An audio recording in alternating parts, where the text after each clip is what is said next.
Céu, só que página é essa aí? Porque no último encontro eu não participei. Se você puder me dizer a página. Posso, claro. É a página 97, que Oh, será a partir de agora. tá bom, 97, obrigada. tá? Eu vou iniciar também, deixar gravando aqui. Pessoal, vamos então para a leitura. Deixo aberto para vocês. Quiserem pontuar alguma coisa, fiquem à vontade, tá? Erga a mão ou, naturalmente, abra o microfone e peça a palavra. Vamos lá. A concepção de lapsos verbais aqui defendida mantém-se firme à prova até nos menores detalhes. Tenho podido mostrar repetidas vezes que os casos mais insignificantes e mais óbvios de erros na fala têm seu bom sentido e admitem solução semelhante à dos exemplos mais notáveis. Uma paciente inteiramente contra minha vontade, mas dotada de um desígnio próprio muito intenso, empreende uma curta excursão para Budapeste e justifica-se diante de mim, dizendo que lá ficaria por 3 dias. Mas comete um lapso verbal e diz por apenas 3 semanas. Ela denuncia o fato de que, apesar de mim, ela preferia permanecer 3 semanas e não 3 dias, naquela companhia que eu considerava inadequada para ela. Certa noite, eu devia me desculpar por não ter ido buscar minha mulher no teatro e disse: cheguei ao teatro às 10h10. Fui corrigido. Você quer dizer 10 para as 10? É para claro que eu quis dizer antes das 10. Depois das 10, não haveria desculpa. Haviam-me dito que no bilhete do ingresso do teatro constava: termina antes das 10.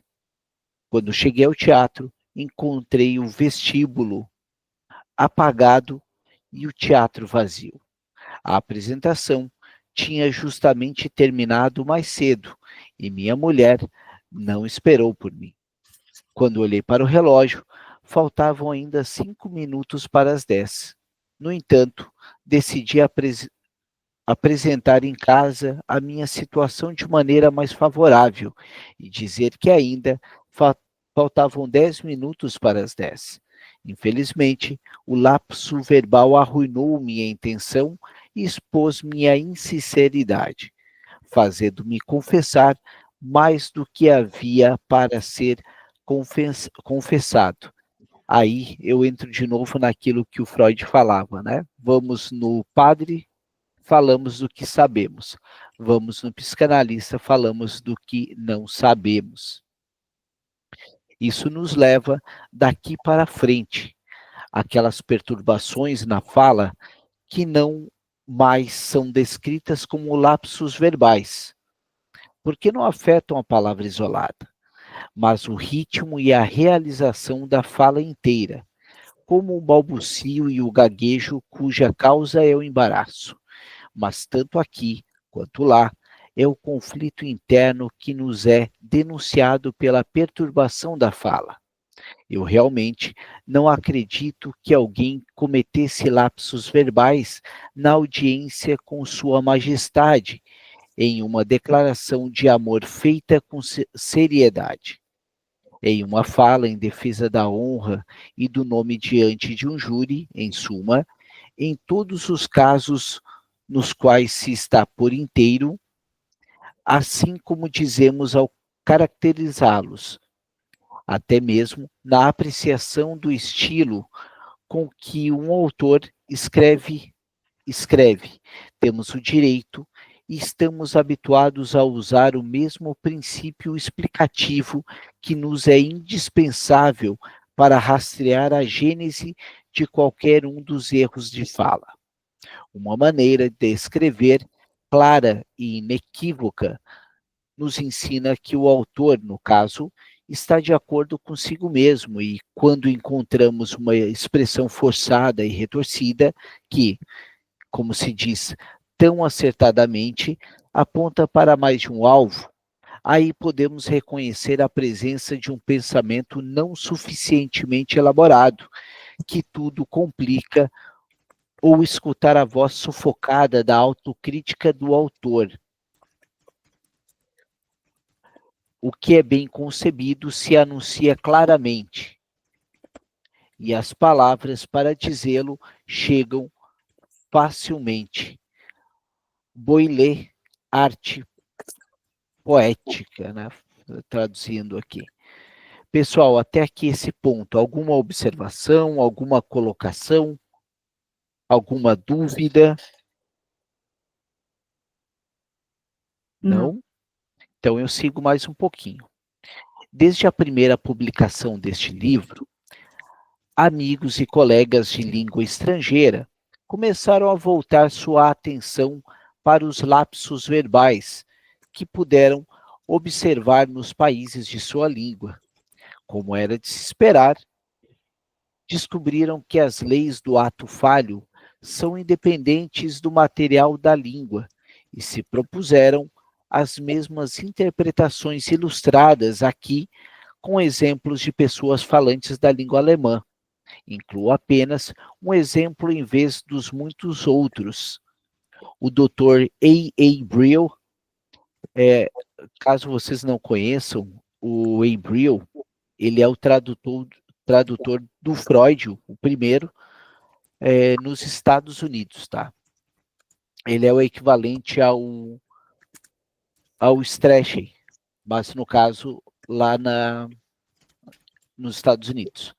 O Dr. A. Brill, Nova York, relata de si mesmo: um amigo me descreveu um doente dos nervos e ensejou saber se eu poderia ajudá-lo.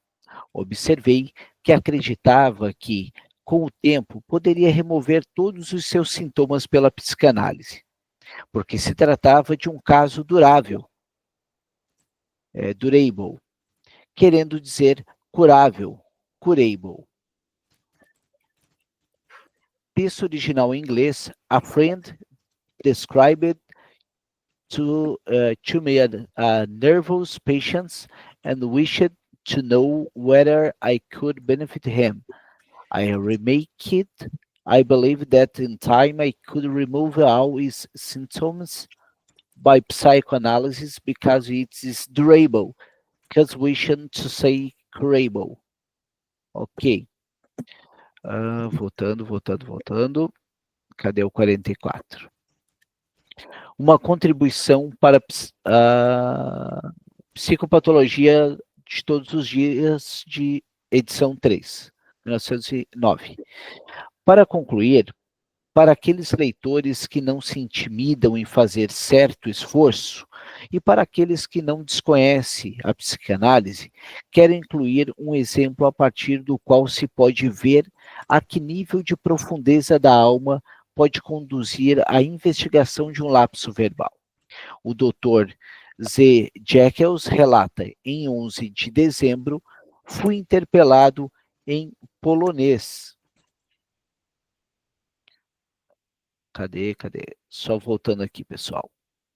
De maneira um tanto desafiadora e arrogante por uma dama de minhas relações, com as palavras: por que foi que hoje eu disse que tenho 12 dedos?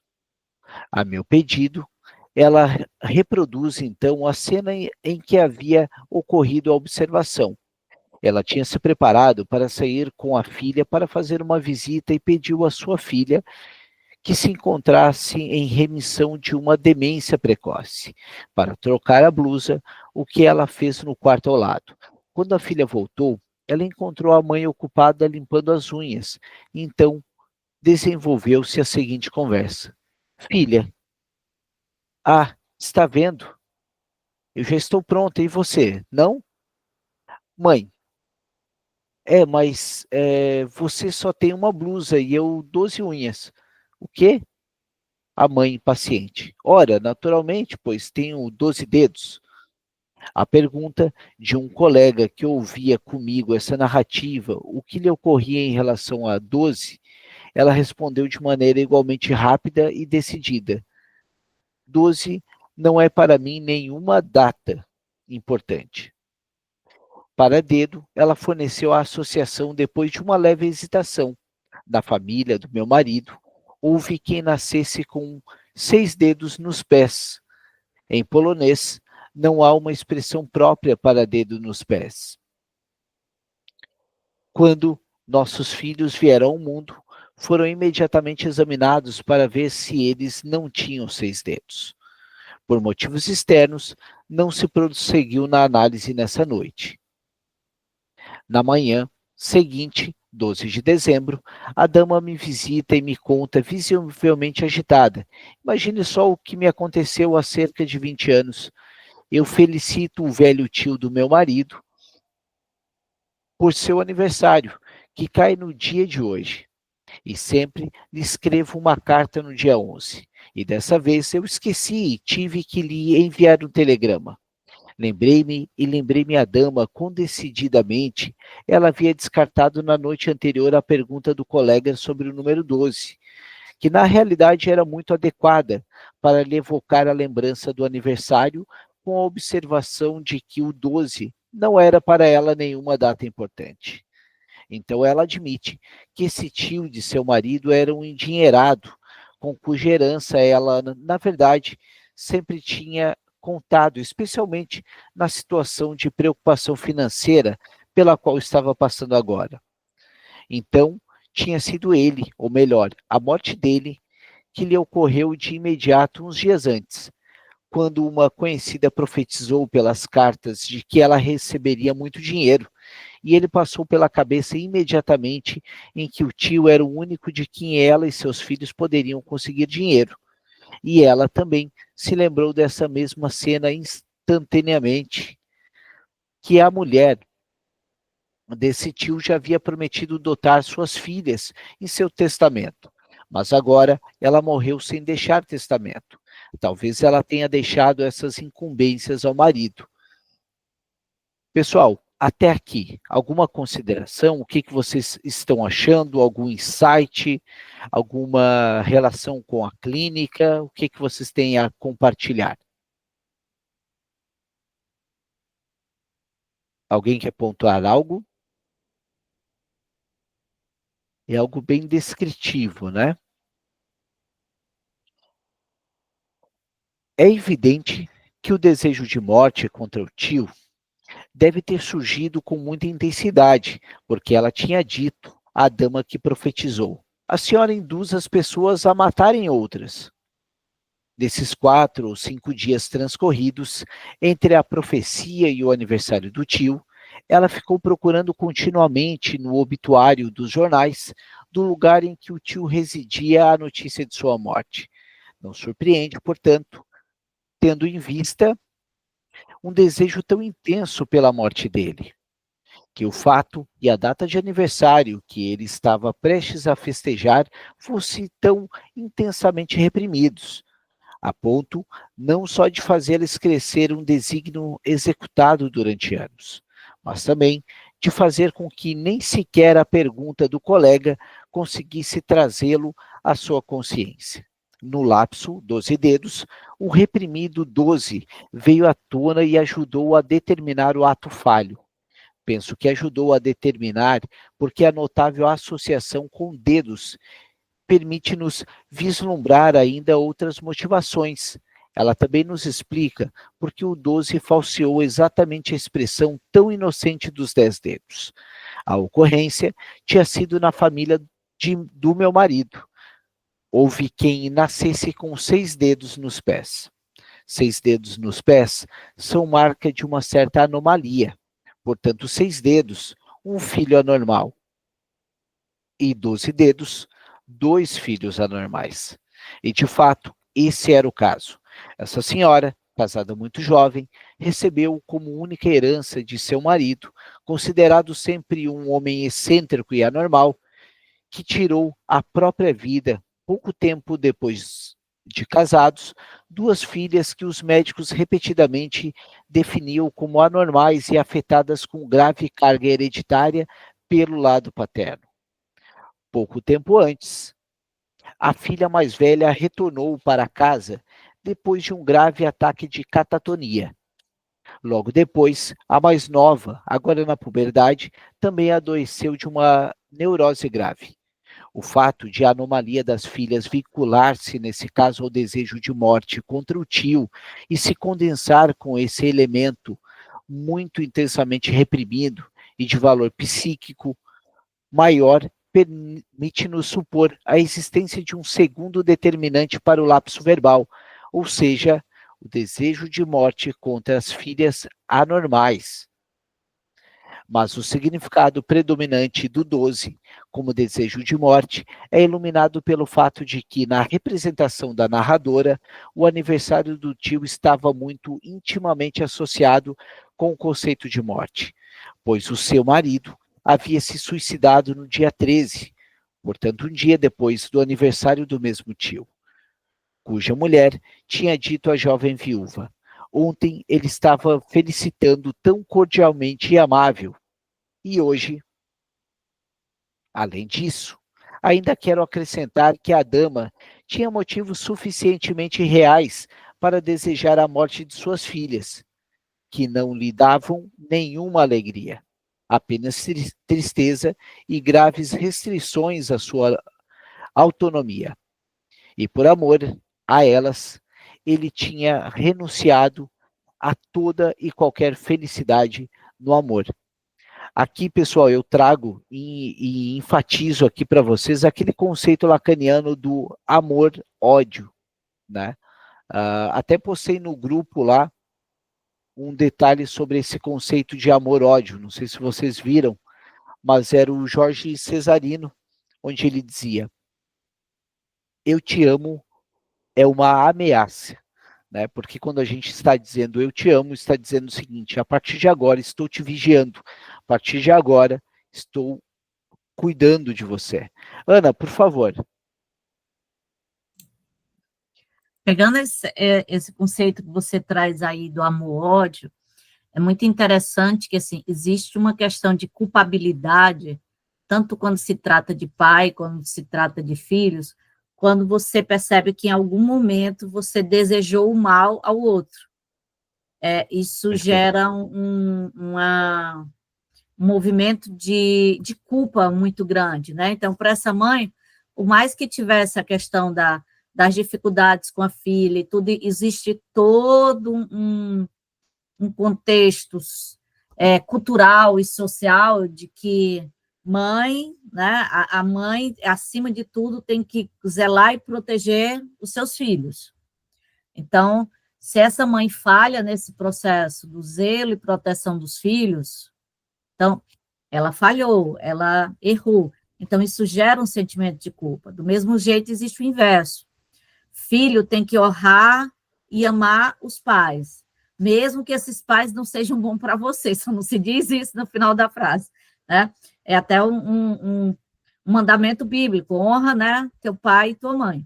Então, se esse filho, em algum momento, sente essa questão desse amor-ódio em relação ao pai, ele se vê muitas vezes se sentindo culpado, né? Eu já percebi isso algumas vezes na clínica, que primeiro o filho, meu pai é maravilhoso, meu pai é maravilhoso, meu pai é maravilhoso. Aí quando ele, de repente, percebe que o pai não é essa maravilha toda e ele traz isso à tona, né? Aí logo em seguida aparece um lampejo de culpa. Não, mas o meu pai era maravilhoso, ele... Não era porque meu pai fez coisas erradas que ele não era bom. Então, assim, é como se houvesse essa necessidade de manter essa imagem do pai, da mãe, dos filhos como algo intocado. Não sei se eu viajei muito nas ideias. Não, Ana, é muito válido e essa contribuição é ótima, porque sempre que alguém traz um ponto, a gente pode devagar e seguir mais sobre isso. Né? E vamos seguir aí sobre essa ótica da culpa, lembrando que a culpa ela é o sentimento predominante no neurótico. Né? A clínica vai ser norteada muito nesse sentimento de culpa, né? No neurótico em especial, já que o psicótico, o sentimento dele, ele é o sentimento de vergonha. Né? Então, isso que tu disseste aí, temos a lei do incesto que a gente tem na fase do Édipo, ali na fase fálica. esse desejo de matar esse pai e assumir o lugar é a culpa e é o que sobra disso. E nós, neuróticos, sempre teremos isso. Então, Ana, é muito pontual isso que tu trouxe, é muito válido, porque a gente vai trabalhar direto com a culpa, principalmente porque a predominância na clínica são os neuróticos. Alguém gostaria de acrescentar algo sobre o que a Ana trouxe? Olá, bom dia. Bom dia. Um pouquinho atrasada aqui, mas já me estou dentro do assunto. Sou mãe atípica, né? E essa questão aí desse filho com anomalias, né? Esse filho deficiente e ai, se eu não senti isso logo que ele nasceu, né? Posso falar? Ela tinha 4 mulheres e eu comigo 5, que tivemos filhos ao mesmo tempo, e o meu nasceu daquela forma e eu pensei logo assim: "Por que comigo e não para elas?", né. Então, Uhum. aquilo veio a culpa para mim depois, porque eu pensei isso, né, dele não ser meu e ser de uma outra pessoa, porque eu não queria cuidar, então fica aquela questão. Mas tudo bem, né? Depois eu fui trabalhando e depois que ele nasceu foi que eu entrei para os estudos. Tipo, eu acordei para a vida, é como se fosse um nascimento mesmo da minha pessoa, né? Que eu estava parada ali e, e aí acordei e fui indo, fui tratando isso, fui entendendo, né? A questão da culpa, né? E Não, e daí, né, Rosângela, o que que a gente tem em questão aí? Né, a gente tem, um processo de luto que está em questão, isso. né? Uhum. Vai ter a raiva, vai ter, enfim, cada etapa sendo devidamente trabalhada. E o É. problema é quando a gente mente para esse sentimento em questão. Uhum. Fala, Ana. Não, eu ia só lembrar a questão de que toda mãe, quando está grávida, ela idealiza um filho, né? Sim. Ela idealiza um filho, assim, e independente do seu filho nascer com algum problema ou não, você vai passar pelo luto de sair da idealização e se deparar com o filho real, né? Às vezes a única questão é que o meu filho chora demais, mas eu sonhei com uma criança perfeita, só que as crianças perfeitas, como ser humano perfeito, não existe, né? Eu vi isso acontecer com a minha sobrinha, o filho dela não tinha nenhuma deficiência, mas os primeiros meses ele chorava absurdamente, ele chorava demais, né? Aí primeiro a gente conseguiu descobrir que um dos motivos acabamos descobrindo que um dos motivos do choro, aliás, do meu sobrinho, era que ele não se satisfazia só com a mama. Então, a médica precisou introduzir um complemento alimentar e foi como se virasse uma chave, o menino se acalmou. E Ana, aí até. depois eu vi isso acontecer com a minha outra sobrinha, só que dessa vez a gente descobriu que a filha dela era alérgica a leite. E então, até descobrir que era a própria mama que estava fazendo com que a filha sofresse, demorou pouco tempo, demorou uns 15, 20 dias, mas isso é desesperador para uma mãe. Você vê que a sua filha se alimenta, que aquele alimento não está fazendo o bem possível. Essa questão do luto, ele vai existir, né? Uhum. E na educação eu aprendi que as mães de crianças atípicas, elas têm sim um processo muito delicado para lidar, né? Porque existe uma cobrança, Maria ou Rosângela, em cima das mulheres, é como se tudo fosse nossa culpa, tudo é nossa culpa. E quando as coisas dão certo, né? Ai, puxou ao pai, é a cara do pai, é inteligente como o pai. Parece que nunca é suficiente o que nós fazemos. Mas não existe demérito, porque nós vamos, como diz o Winnicott, você não precisa ser uma mãe perfeita, você precisa ser apenas uma mãe suficientemente boa. A mãe perfeita não existe, como a criança perfeita não existe, né? Então, essas questões, elas são delicadas, mas elas são muito bacanas da gente conseguir olhar e lidar com elas. E que bom que você conseguiu passar por isso, né? Porque e que bom que você muda, porque a maneira como você lida com o problema do seu filho faz toda a diferença para ele. Toda a diferença. Ana, até trazendo aqui, que é um ponto também da clínica que é muito válido, eu acredito, é sempre a gente trabalhar esse conceito de o sentimento do outro, sabe? Eu acho que isso é muito legal a gente trabalhar e passar para o nosso analisando, eu nunca vou saber o que você sente. Eu posso suportar. Por que eu estou dizendo isso? Eu não escuto, eu nunca vou saber o que é uma culpa de uma mulher. Mas uma mulher nunca vai saber o que é a culpa de um homem. Então, quando a gente faz esse juízo de valor para uma mulher é mais complicado do que para um homem, isso é muito delicado. Porque na clínica eu sempre uso o roxo por isso, porque nós somos uma função, não somos uma pessoa. É como se fala, né? Você nunca vai saber o lugar de uma mãe atípica se você não é uma. Nunca Mas mais. perfeito. Assim como nunca vocês saberam o lugar de um pai atípico. Sim, nunca. Né? Nunca, Fala, Ana. Nunca. É assim, a minha fala não era numa questão de juízo. Era, Tranquilo. Era numa questão de colocar assim, que a gente tem... É muito difícil você se colocar... Né? Eu vim entender melhor essas questões quando eu li esse texto sobre essa coisa da mãe suficientemente boa, né? Porque eu percebo que há uma exigência muito grande, socialmente e culturalmente falando, em cima das mães, e as mães ainda colocam uma carga ainda maior sobre si, assim, como se elas nunca pudessem falhar, né? E assim, e aí entra o nosso ser humano, nós somos humanos, não existe a ideia de que a gente não possa falhar, porque assim, você vai falhar, porque você é humano. Então, assim, você como pai, em algum momento, vai falhar. Rosângela como mãe, eu como tia, porque eu não tenho filhos, a gente vai falhar em algum momento. E é a maneira como você consegue lidar com esse processo que vai fazer com que a gente consiga caminhar, né?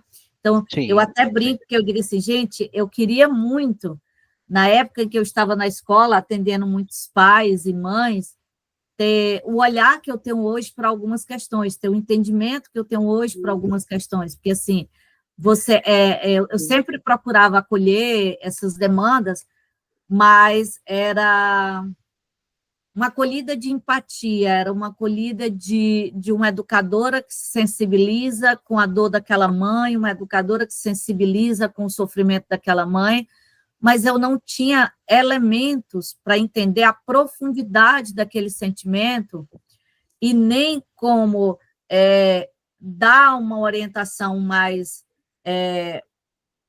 específica que pudesse ajudar essa mãe a lidar com esse sentimento. Então, assim, não é que você vá fazer análise numa escola com aquela mãe, mas a escuta... Entender, é uma escuta diferente que você tem. E assim, Rosângela, para mim, na escola, sempre foi mais fácil acolher as mães de crianças atípicas, porque eu tinha uma sobrinha atípica, né?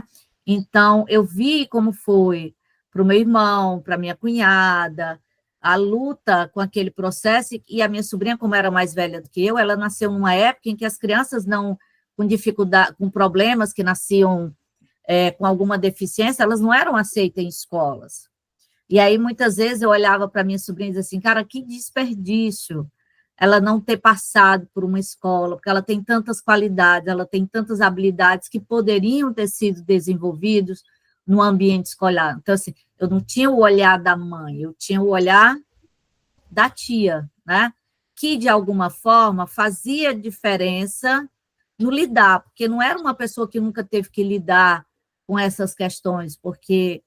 E teve uma época que até dentro das próprias famílias, esse era um assunto que era tabu, não se falava quando você tinha uma criança com deficiência, ela era meio que escondida, porque as pessoas achavam que estavam escondendo para proteger do outro. Mas você esquecia que essa criança, ela também precisava da convivência com o outro, ela também precisava expandir as suas redes sociais, né? Então, é uma questão difícil, né? É uma questão que é delicada. Mas só para fechar ali, além da mãe suficientemente boa, também existe o pai suficientemente bom. Não é do Winnicott, é do Christopher Bolas, tá? Então é só para equilibrar as questões aí. Seguimos mais um pouquinho aqui, então. Mas é válido, a ideia do grupo é exatamente isso, é a gente conversar sobre os assuntos e espraiando, digamos assim.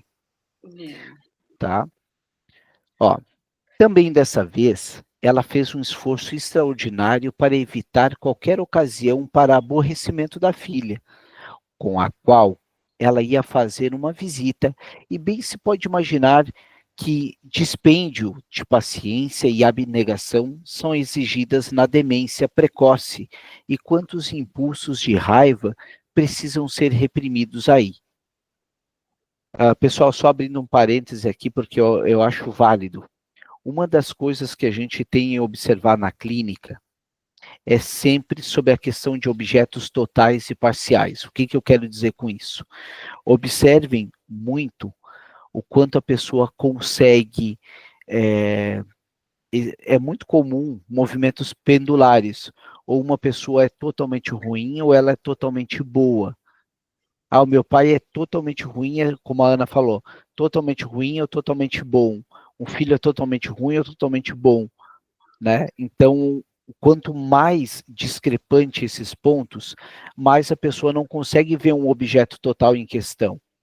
Ela não consegue entender que é como se fosse a mesma pessoa. Aí eu estou falando da Melanie Klein, quando ela traz essa clínica e esse estudo de o seio bom não é o mesmo que o seio mau. Então, fazer o nosso analisando é um processo de análise, fazer que ele compreenda que aquele é um sujeito total. Né? Tem uma música do James Blunt muito bonita, se chama Monsters, que ele fez para o pai dele, e a música ele dá a entender que é o leito de morte do pai, e ele diz, agora, nesse momento, não somos pai e filhos, somos somente dois homens se despedindo, digamos assim. Né? Então, é entender que, além de pai ou além de mãe, está em questão um ser humano. Né? Bem o que falávamos sobre ser falhos. Né? Esse é um ponto também que eu procuro observar na clínica. Quanto mais regredido o analisando estiver, mais ele vai ter esse movimento pendular. Tá? Até mesmo porque o mecanismo de defesa da negação, ele é clássico de egos não devidamente integrados, né? Mais vulneráveis, digamos assim. Também dessa vez, ela fez um esforço extraordinário para evitar qualquer ocasião de aborrecimento da filha, com a qual ela ia fazer uma visita. E bem se pode imaginar que dispêndio de paciência e abnegação são exigidas na demência precoce e quantos impulsos de raiva precisam ser reprimidos aí. Consequentemente, o sentido do ato falho seria que o tio morra, que morram essas filhas anormais, toda essa família anormal, por assim dizer, e que eu fique com o dinheiro deles. Esse ato falho possui, segundo a minha visão, mais características de uma estrutura em comum, a saber, a presença de dois determinantes condensados em um único elemento. A presença de dois determinantes reflete-se na duplicação do lapso verbal. 12 unhas, 12 dedos. É notável que um dos significados do 12, ou seja, os 12 dedos, que expressavam a anormalidade das filhas, represente uma forma de figuração indireta. A normalidade psíquica é aqui representada pela anormalidade física e o superior do corpo pelo que é inferior. Vamos ver aqui a nota. Então, nada em comum. Pessoal, chegamos ao fim do capítulo do lapso verbal. E foi um capítulo muito, muito, muito, muito longo. Né? Então, a partir de agora, já iniciamos um capítulo novo. Deixa eu ver, cadê? Lapso de leitura e lapso de escrita. A partir de agora, chegamos aqui. Alguém gostaria de comentar alguma coisa? Alguma pontuação dos colegas? Pode ser relacionado ao tema de forma mais ampla, não propriamente precisa ser tão específico sobre o assunto, mas que fique dentro da seara psicanalítica. Alguém gostaria de trazer alguma pauta? Não? Michel, eu queria te pedir o seguinte, você que tem um aprofundamento maior na psicanálise, assim, a gente sabe que a psicanálise, ela se coloca como esse manejo clínico que a cura vem pela fala, né? A fala tem esse papel importante no processo da cura. O Lacan falava muito na questão dos significantes, né? Eu acho até que, até mesmo se a gente olhar para esse processo dessa cura, a gente percebe que, muitas vezes, o paciente demora a trazer determinadas questões para o set analítico, eu acho que ele ainda está tentando construir ali aquela confiança, ou até mesmo ele mesmo conseguir olhar para aquela situação. Você pode falar um pouquinho para a gente sobre isso, sobre esse elemento da fala e a importância disso na clínica? Posso. E eu até, a propósito, eu gosto muito disso.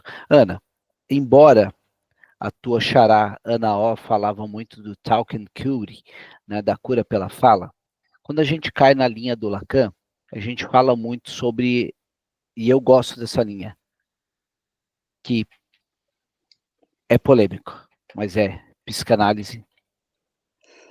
Não é ela que cura. Eu gosto dessa linha. Eu acho que seria muito egóico dizer que a gente cura alguma coisa. Não. Eu sou da turma que diz, a gente aprende a lidar. Por que a gente aprende a lidar? Porque não está em questão uma patologia. Está em questão uma estrutura. Uma estrutura de funcionamento. Que ela pode ser neurótica, psicótica ou perversa.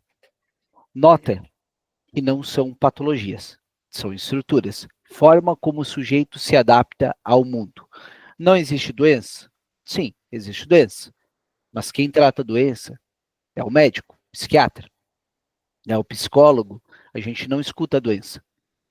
A gente escuta a quem dói. E agora a gente chega bem nessa parte. Quando a gente fala em estruturas, o Lacan trouxe estruturas do Lévi-Strauss, do conceito de estruturalismo. E agora, quando a gente vai na questão do significado, aqui a gente está falando do Saussure. Embora o Saussure era mais complexo que isso, eu vou falar de uma forma meio resumida, tá? Até arriscado.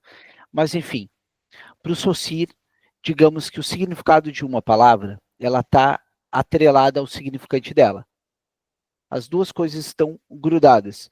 Quando tu fala, eu sou uma vítima, ou melhor, inveja, tá? Inveja. Quando eu te falo inveja, vem um significante que significa tal coisa, aquilo dali. Vai estar grudado. Para o Lacan, a cada palavrinha que a gente coloca, a gente vai mudando, Ana, o significado disso aqui. A cadeia de significantes, ela tem um vão. Entre cada significante, há um vão. E para a gente, na clínica, é esse significante que é articulado de um ladinho para outro que muda o significado de todas as coisas. Vou contextualizar melhor para ti. Numa sessão, uma analisanda me disse sobre eu sinto inveja. Fala para mim o que é inveja. Inveja é querer o que é do outro, é um princípio cristão que não é legal, é isso, é aquilo. muito atrelado a essa questão de eu desejo o que é do outro, eu quero ser aquela pessoa. E daí eu botei uma nova palavra nessa cadeia de significantes visando mudar o significado. E eu perguntei para ela, e tu queria que ela perdesse tudo? Ela, não queria perder tudo. Eu só queria ter o meu. E eu perguntei para ela, mas será que isso daí não seria admiração? Tu nota que só o fato de a gente colocar algumas palavras diferentes, houve uma formação de compromisso nessa cadeia de significantes para essa analisanda. Porque o id queria o seguinte, você quer o que é dela. A pulsão está ali.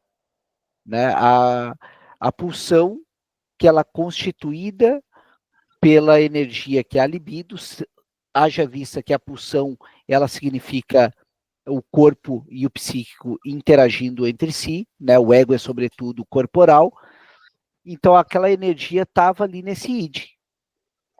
Aí o superego dizia, mas isso não é legal, tu sentir inveja, olha só, tu é uma grande cristã, católica, não é legal.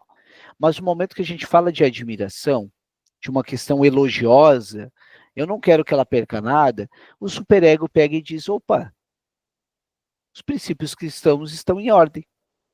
E há uma formação de compromisso nesse momento, aquela energia que estava reprimida, ela escoa. E aí, nesse momento, há uma leveza em questão. Ou seja, o real, Ana, o real só é. O real não é a realidade. O real é um recorte, a realidade é um recorte do real. A Mona Lisa, como eu sempre digo, tá rindo ou tá séria? Lá no Louvre. Depende qual é o ponto de vista que tu vai olhar. Então, depende como nós vamos trazer para o registro do simbólico. Como nós vamos mexer nessa cadeia de significantes, visando acabar com as certezas do imaginário, né? E aqui no simbólico, quando tem essa incerteza, nós temos possibilidades.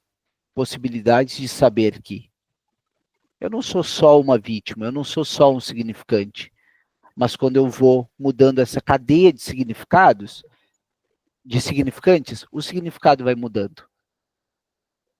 Tá? Então, qual é a ideia? A ideia é trazer do registro das certezas, que tipo, eu sou assim, eu nasci assim, eu vou morrer assim, a gente articular as coisas e trazer possibilidades. Porque o imaginário, né, ele é o registro da alienação, ele é o registro da ilusão, e nós estamos hoje exatamente nesse contexto social. Um contexto que a gente olha para o Instagram e veja ou alguém é muito bem sucedido, porque é o que é nos mostrado, e daí é curioso que aquela imagem do parecer ser, do Narciso que quer parecer ser, por trás ele está muito vazio. E daí ele se torna refém do espelho dele.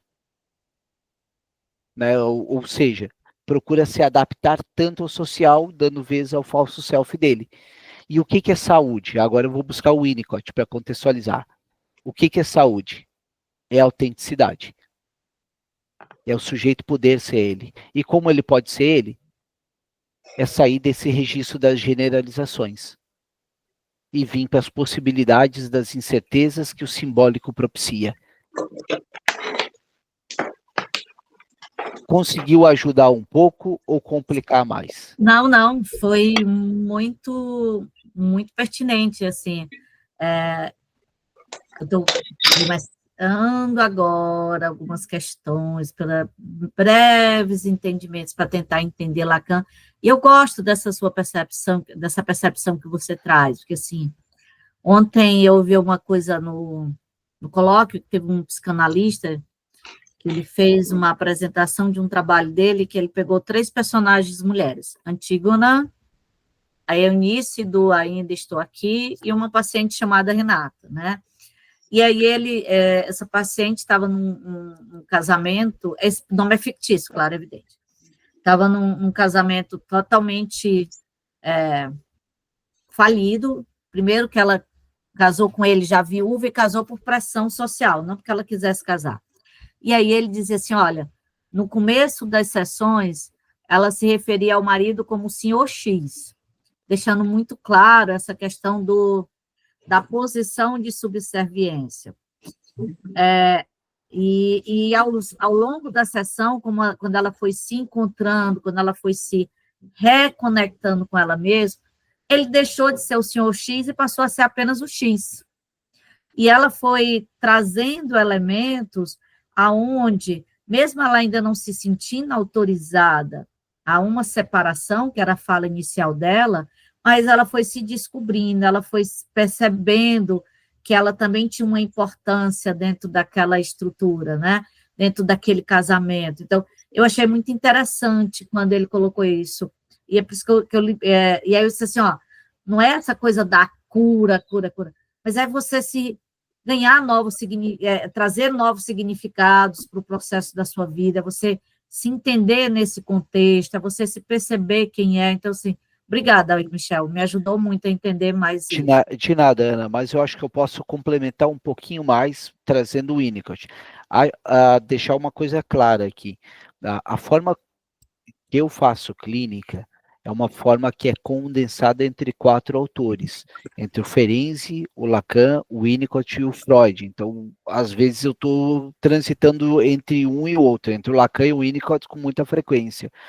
Então, eu trabalho com o conceito de que análise não é autoconhecimento, mas é um processo de criação. Eu gosto muito desse conceito winnicottiano. Aqui espraia para novos autores da nova geração, como Thomas Ogden. Então, eu acho importante colocar isso para vocês. Né? Para mim, a psicanálise ela é um processo de criação. Não fica limitada ao autoconhecimento. Né? Não que não seja, mas de forma que se tu ficar só nessa autoconhecer, tu somente reforça uma certeza de quem tu é. Se conhecer, daí, mas não saber lidar, né? Não saber lidar. E saber lidar com as situações é primordial, essencial para qualquer um de nós. E poder ter a liberdade aí de ter o gesto espontâneo, de criar, de brincar, que isso é daquela criança. Fala, Rita. Tá fechado seu microfone, Rita. Também não pode... Bom dia, né? Bom dia. Também não pode ser um tempo de descobertas na psicanálise também? Olha, penso que até pode ser, mas mais do que descobrir, eu acho que o mais importante é a gente saber o que a gente pode articular com aquilo, Rita. Porque tem muita coisa que tu nunca vai saber, Rita, de ti. Essa é a verdade. Pode não saber tudo, mas, por exemplo, assim, nessa fala última, nesse último caso, foi, assim, uma longa sessão aí, né, livre. Um tempo, assim, a pessoa, quando está falando, ela vai refletir sobre tudo isso, vai buscar um entendimento interior, não consegue isso? Sim, total. Mas aí o mais importante é o que você vai fazer com isso. E a palavra aceitar entraria aí? Oi? Aceitar entraria aí? Eu não gostaria do aceitar. Porque se tu... Eu acho assim, o animal acomodado dorme. Porque se tu aceitar, eu sou assim. Eu sou essa pessoa que explode. Eu aceitei. Então, eu gosto, pelo menos, eu entendo a psicanálise dessa forma, que nós precisamos estarmos inquietos, né, de querer, de realmente... O Winnicott tinha uma frase linda que ele dizia assim, ó, que eu posso estar vivo quando eu morrer. Não é somente existir. E sim, como a Rita falou, é verdade, Rita, faz todo sentido. Porque quando eu estou escutando a Ana falando, a Rosângela ou tu falando, não é só o momento ali, tem toda uma história de como vocês lidam com as coisas, ou quando eu falo, eu também me escuto vendo, olha, frente, quando alguém fala isso, eu ajo dessa forma, eu estou me conhecendo, mas aí cabe entender, poxa, isso está me incomodando? Ah, não, eu vou me aceitar, eu sou assim, tá tudo bem, eu tô com câncer, eu vou aceitar, eu não preciso de tratamento, eu já aceitei. Né? O animal acomodado dorme, o Hegel fala disso. Então é isso que a gente procura fazer. Pessoal, obrigado pela parceria de todos, pela presença de todos. Finalizamos por hoje mais um encontro. E voltamos a semana que vem e continuamos conversando lá no grupo. Para quem for participar, quarta-feira, a princípio quarta, né, talvez mudamos para quinta, temos um seminário ali bem interessante sobre o trauma, sobre a ótica do Ferenczi. A Sandra Barilli é uma pessoa maravilhosa, ela sabe pra caramba, está fazendo um doutorado dela agora na Argentina, e muito sobre a ótica do Ferenczi. Vai ser quarta, dia 16, tá? Qual horário? Vai ser às 8 da noite. E o Fica valor vai ficar gravado. Vai ficar gravado e vai ser disponibilizado também um certificado de horas para quem já está estudando e fazendo faculdade, essas coisas. E, pessoal, falar de trauma, na minha concepção, o Ferenczi é o ideal, assim, para falar de trauma. Né? Tanto que eu convidei ela exatamente porque ela tinha uma abordagem ferenziana. O valor é um valor que eu acho bem simbólico, R$40 para alguém que estuda uma vida toda, R$40 é um hambúrguer que tu come. Né? Aí é legal a gente parar para ter prioridades, né? E deixo só uma dica para vocês. De Primatas a Astronautas, do Midlonov, que é um livro bem legal, ele é na linha do Yuval Harari sobre Sapiens, tem um trecho que ele conta que o pai dele estava preso na questão do nazismo lá, e ele trocou o lanche dele pela uma fórmula matemática que ele queria saber de um colega de célula, de cela. Aí estão as prioridades de cada pessoa, né? Certo? Pessoal,